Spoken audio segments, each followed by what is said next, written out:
Feel free to interrupt whenever you want to ask questions. And a little intro.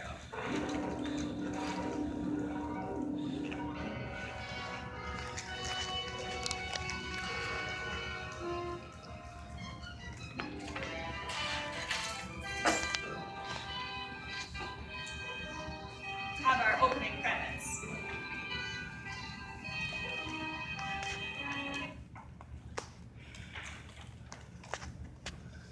The year was 1940, and overseas a war was raging, and on the home front it was brewing as well.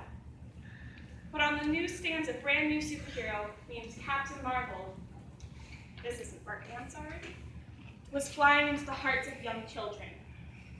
Created for Fawcett Comics by writer Bill Parker and artist C.C. Beck, boy Billy Batson said a magic word, Shazam, and became adult hero Captain Marvel.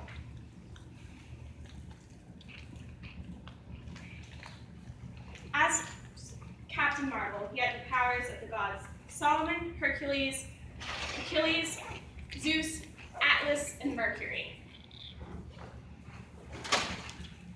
His whimsical stories appealed to children and brought them into a magical world where terrible villains, such as the evil Dr. Savannah and the formidable Mr. Atom, could be defeated in less than 60 pages.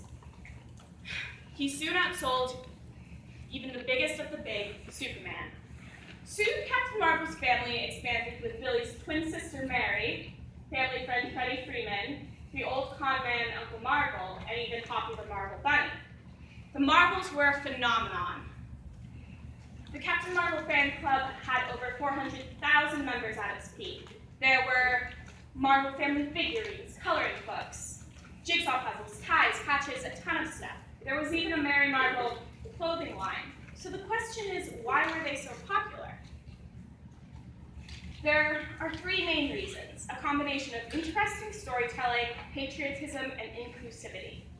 These three reasons made a sense of camaraderie and family in the readers. They too felt that they were part of the Marvel family. During the war years, many children were robbed of fathers and older brothers, which is a devastating loss for young children. There were 5 million women who became widowed mothers, and their children were left without fathers. Tens of thousands of children were alone during the day while mothers worked and fathers were overseas. It's a natural conclusion that being part of the family was important to these children, and what a magical family the Marvels were. Captain Marvel's storytelling was different from what other comics were putting out at the time. They were more silly and whimsical, and had a touch of both science fiction and magic. The Captain's main writer, Otto Wegner, was able to follow the logic of childhood, and his stories were childhood wish fulfillment. His stories even had a talking tiger, and no children's story can go wrong with a tiger.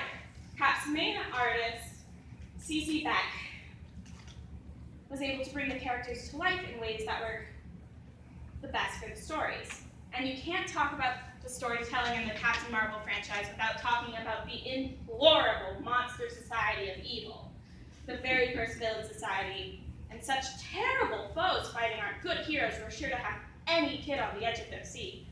Even today, while many of the stories are dated, they're still fun to read and full of magic.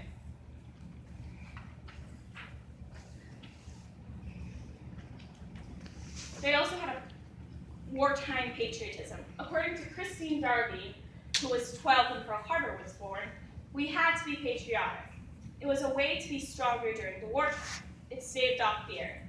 In school, kids had pin boards where they tracked the fighting, and regular stamp drives to raise money for war bonds. There were paper drives, rubber drives, tin drives. It was no wonder that the war played into the comic books as well, with villains like Captain Nazi and Captain Nippon,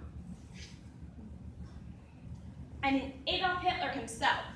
In the beginning, many of the books, there would be an ad reminding kids to buy war bonds. And a good portion of these stories were the heroes, helping the war effort. They caused a sense of American strength. We were a superhero, and we had superpowers, superheroes with powers, to protect us. But possibly the biggest reason why the Marvel sold so well was a wish fulfillment sort of inclusivity. It was because anyone could be a superhero. Well, not anyone, but any white person. Orphans, poor children, girls, the disabled, they could all be superheroes. And the most important characters to these ideas were Mary Batson and Freddie Freeman.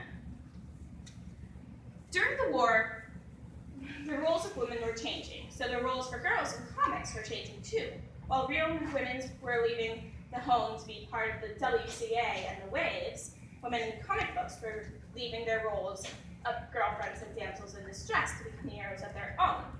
Among these heroes was Mary Marvel, who, as Mary Batson, would say the magic word, Shazam, and became Mary Marvel, who was invincible. However, unlike her brother, when Mary said the magic word, she didn't change into an adult. She stayed an adolescent girl who could beat up a fully grown man twice her size without breaking a sweat. According to comic book historian Chip Pitt, it was unheard of at the time for a little girl to more or less beat the tar out of a grown man. In all of her stories, she's shown as smart, capable, and strong as both Mary Batson and Mary Marvel. And she could quip as well as any boy, not to mention throw a punch. In the era of Dick and Jane, many little girls grew up taking care of baby dolls and wanting to be housewives, like the damsels who did what their husbands wanted in the movies. Then here comes Mary Marvel, the world's mightiest girl. Not only did she have the same amazing powers as her male counterparts, but she had stories and adventures that were hers and hers alone, something almost unheard